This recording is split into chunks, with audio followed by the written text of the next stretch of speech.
That leads to the fourth question. So it's often said that men are less likely to express their emotions or seek help for mental health concerns. What are the reasons behind this reluctance, and what strategies can be employed to encourage men to open up about their mental health? So, as I said, women talk about a lot of things. Women definitely talk about the emotional state they're in. They just clear it out by talking to their friends, other women. Men are not built by that way. The DNA that men have is not built that way. So men don't open up. Of course, I'm not saying not all. In today's world, I have noticed as a coach that a lot of men are opening up, taking action, telling the world that yes, I have gone through this and I have changed myself. I've taken therapy, I've taken coaching, and I was vulnerable, so they don't feel bad. But that's just a small number of men who are doing it all around the world. Majority of them won't open up thinking that the other person will judge me. Majority of them won't open up thinking that yes, if I'm vulnerable, I won't be a man, because that's how people are, putting that man. The society, there are a lot of people around them. The way they're, projecting them is, yeah, if you're vulnerable, you're not a man. You're a man. Be a man. Don't be weak. So, I mean, I heard this in one of the conferences when I was speaking.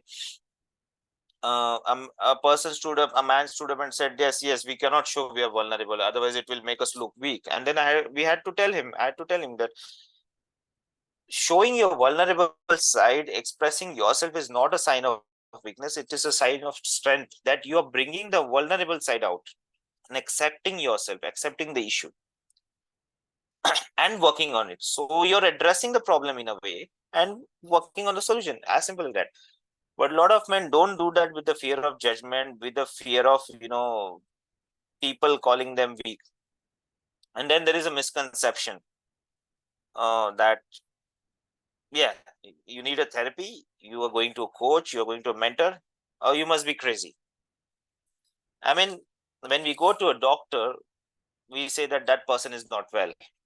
So similarly, when we ask a man or anyone to go to see a therapist, psychologist, psychiatrist, a coach, anyone, the normal obvious perception is like, okay, I'm not crazy, why should I go? So it's not that crazy people go to therapists or coaches or counselors or psychologists.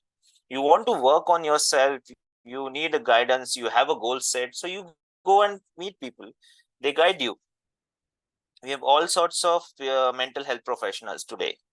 We have therapists, coaches, mentors, psychologists, psychiatrists, everyone. So these guys are there to help you, guide you. It's not that you are crazy or you are a mental person, that's why you're doing it. It's a stigma again. And biggest one of the biggest factor is men feel that they'll lose control of their emotions and they'll lose control of their life if they go or express themselves. If you express yourself, if you go to a therapist, if you go to a coach, you are not losing control of your life, you're taking the control back to yourself. You are getting into a driver's seat where you're controlling your emotions, you're controlling your life, you're taking back the control, you're driving the car of your life in a better direction to become a better person. But the perception is the other way around. And I'm going to lose control and I'm going to lose everything. So all these factors are just notions and misconceptions. It's very important to give them a clarity that why is this and what is the right thing to do. So so we've discussed the problems, why this is and why this is happening.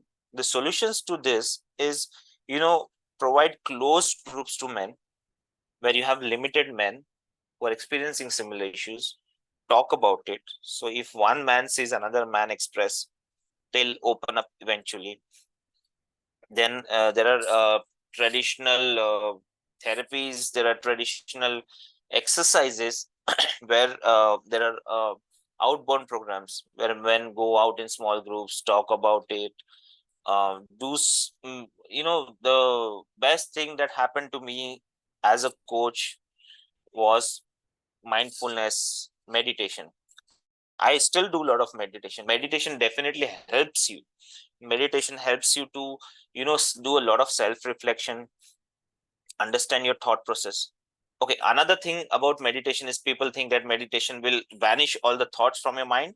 It will clear your mind, and it will just put you in a self actualization place, and you are so you're like god, huh? So that's not the perception. That's not what I mean. That is one of the thing, but that's not what actually meditation does. Meditation helps you to be mindful of your thoughts. It helps you to give a clarity. It helps you compartmentalize your thoughts.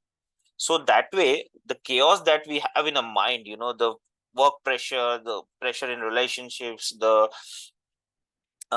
emotional distress, so all these things are, you know characterized in a right way. They're compartmentalized. So there is no chaos. You have a clarity of a thought process. You know how to solve a problem. You have a clarity about the big picture in life. You have a rational mindset to handle anything that comes your way, basically. So that's what meditation and mindfulness gives you. We all are running in an autopilot mode now. We all have our life on autopilot mode. And that is when, if anything goes wrong, it affects everything.